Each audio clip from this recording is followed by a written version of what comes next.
শ্ৰীমন্ত শংকৰদেৱ ধেমাজি জিলা অধিৱেশন ইতিমধ্যে কালিৰ পৰা উখল মাখল পৰিৱেশত আৰম্ভ হৈছে আৰু আমাৰ সৈতে আছে শংকৰদেৱ সংঘৰ মূল পদাধিকাৰ আৰু পদাধিকাৰৰ সৈতে আমি কথা পাতিব বিচাৰিম। ডিব্ৰুগড়ত আপোনালোকৰ অধিৱেশন হ'ব, মূল অধিৱেশন, তাত কেনেধৰণৰ আপোনালোকৰ কাম কাজ আৰম্ভ কৰিব? এতিয়া আমি সকলো পৰিস্থিতি দাস বৰ্তমান যিটো কৰোণা মহামাৰী বা এমিকল যিটো আপোনাৰ মহামাৰীয়ে দেখা দিছে, এতিয়া নতুনকৈ SOP কালি প্ৰকাশ কৰিছে। গতিকে আমি অসম চৰকাৰৰ SOPক সন্মান জনাই আমি বৰ্তমান 25 জানুৱাৰীলৈকে আমি কিছুমান কাম কাজ স্থগিত ৰাখিছোঁ। এতিয়া অধিৱেশন স্থগিত ৰখা নাই, খালি কাম কাজখিনি স্থগিত ৰাখিছোঁ। কেলৈ ৰাখিছোঁ? যদি এতিয়া আমাৰ কাম কৰোঁতে 25 তাৰিখে আমাৰ কমপ্লিট হৈ যাব পাৰে। যদি আমাৰ কামখিনি গোটেই হৈ যায় টকা পইচা আমি দিব লাগিব গোটেইখিনি, আৰু যদি আমি পাতিব নোৱাৰোঁ তেতিয়া আপোনাৰ কথা। সেইকাৰণে আমি কাম কাজবিলাক বিশেষকৈ 25 তাৰিখে আমাৰ মূলৰ কাৰ্যনিৰ্বাহ হ'ব। মূলৰ কাৰ্যনিৰ্বাহে যিটো সিদ্ধান্ত কৰে সেই সিদ্ধান্ত অনুসৰিয়ে কামখিনি হ'ব। এতিয়ালৈকে কামখিনি আমাৰ সৰু সুৰা কাম চলি আছে এতিয়া আৰু চলি থাকিব, কিন্তু মূল কামখিনি আমি 25 তাৰিখলৈকে আমি স্থগিত ৰাখিছোঁ। যেনেকৈ 25 তাৰিখে আমাৰ কাৰ্যনিৰ্বাহ হ'ব, কাৰ্যনিৰ্বাহ সভাই এটা সিদ্ধান্ত হ'ব, কাৰ্যনিৰ্বাহে যিটো সিদ্ধান্ত কৰে সেইটোৱে আমাৰ হ'ব। সাহিত্য শাখাৰ সভাপতি তেখেতলোকৰ মূলৰ হয়, যিহেতু দেখা গৈছে যে শংকৰ সংঘ আৰু সাহিত্য দুটা ইপিঠি সিপিঠি ক'ব লাগিব যে শংকৰদেৱক বাদ দি আমাৰ সাহিত্য কেতিয়াও হ'ব নোৱাৰে। এতিয়া আপোনালোকৰ নতুনকৈ কিবা কাম আছে নেকি?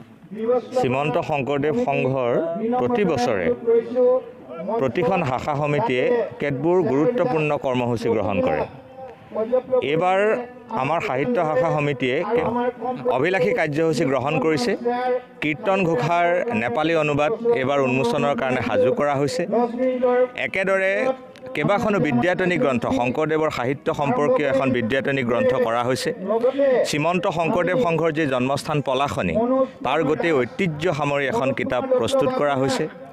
আৰু আমাৰ কেইটামান ধাৰাবাহিক প্ৰকাশ আছে, যেনে ধৰক নাম ধৰ্ম, শ্ৰীমন্ত শংকৰদেৱ সংঘৰ মুখপত্ৰ, মহাপুৰুষ জ্যোতি গৱেষণা পত্ৰিকা, এইবিলাক আমাৰ প্ৰকাশৰ ব্যৱস্থা হৈছে। আদৰণি সমিতিৰ পৰাও কেইখনমান গ্ৰন্থ প্ৰকাশিত হ'ব। গতিকে আমাৰ এটা নিৰ্দিষ্ট পৰিকল্পনা অনুসৰি সেই কাম আমাৰ চলি আছে আৰু পৰিৱেশ পৰিস্থিতি অনুকূল হ'লে যিটো সময়তে অধিৱেশন হ'ব আমি ৰাইজৰ হাতত সেই কিতাপবোৰ তুলি দিবৰ কাৰণে আমি প্ৰচেষ্টা কৰি আছোঁ।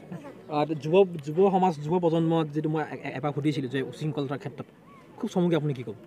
নাই, শ্ৰীমন্ত শংকৰদেৱ সংঘই গভীৰভাৱে এই কথাটো উপলব্ধি কৰে যে যুৱ প্ৰজন্মক নৈতিক আৰু আধ্যাত্মিকভাৱে যদি বলৱান কৰিব নোৱাৰি, আধ্যাত্মিকভাৱে যদি স্বাস্থ্যৱান কৰিব নোৱাৰি, সমাজখন কেতিয়াও সুস্থ কৰাটো সম্ভৱ নহয়।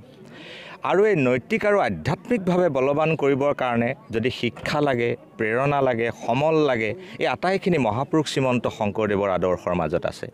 সেইকাৰণে শংকৰদেৱৰ সামাজিক আদৰ্শৰে, সাংস্কৃতিক আদৰ্শৰে, আধ্যাত্মিক আদৰ্শৰে অকল যুৱ প্ৰজন্ম বুলি নহয়, সকলো শ্ৰেণীৰ মানুহক যাতে অনুপ্ৰাণিত কৰিব পাৰি, উদ্বুদ্ধ কৰিব পাৰি, তাৰ বাবে এটা ব্যাপক জাগৰণ সংঘই চলাই আছে। আপোনালোকে যুৱ সমাৰোহৰ নাম শুনিছে, শিশু সমাৰোহৰ নাম শুনিছে, আই মাতৃ সমাৰোহৰ নাম শুনিছে, শিশুসকলৰ কাৰণে আলোচনী কৰাৰ কথা গম পাইছে।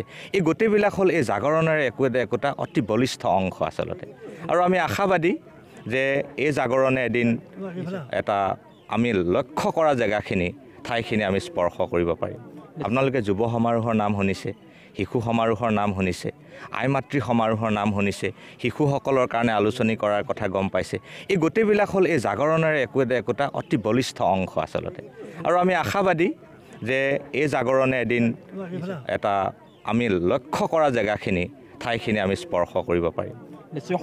মুকলি সভাত আমাৰ শ্ৰীমন্ত শংকৰদেৱ সংঘৰ আমাৰ পদাধিকাৰ বাব এতিয়া আমি আপুনি কথা পাতিলে, তেখেতক আমি আমাৰ নিৰ্দিষ্ট বক্তা মুখ্য অতিথি হিচাপে আমন্ত্ৰণ জনাইছোঁ। আমাৰ যুৱ প্ৰজন্মৰ আমাৰ এজন শ্ৰীমন্ত শংকৰদেৱ সংঘৰ আমাৰ উজ্জ্বল নক্ষত্ৰ, আমাৰ সাহিত্য শাখাৰ সভাপতি শ্ৰদ্ধাভাজন মৃণাল কুমাৰ বৰুৱাবাবুকো আমি নিৰ্দিষ্ট বক্তা হিচাপে আমি দায়িত্ব অৰ্পণ কৰিছোঁ আৰু তেখেতেও আমাৰ দায়িত্ব পালন কৰি আমাৰ মাজত উপস্থিত হৈছেহি। আমি তেখেতৰ যি বহুমূলীয়া ভাষণ, তেখেতৰ যি বহুমূলীয়া দিহা পৰামৰ্শ হ'ব আমাৰ যুৱ প্ৰজন্মৰ কাৰণে মানে এটা উৎকৃষ্ট নিদৰ্শন হ'ব বুলি আমি আশা ৰাখিছোঁ।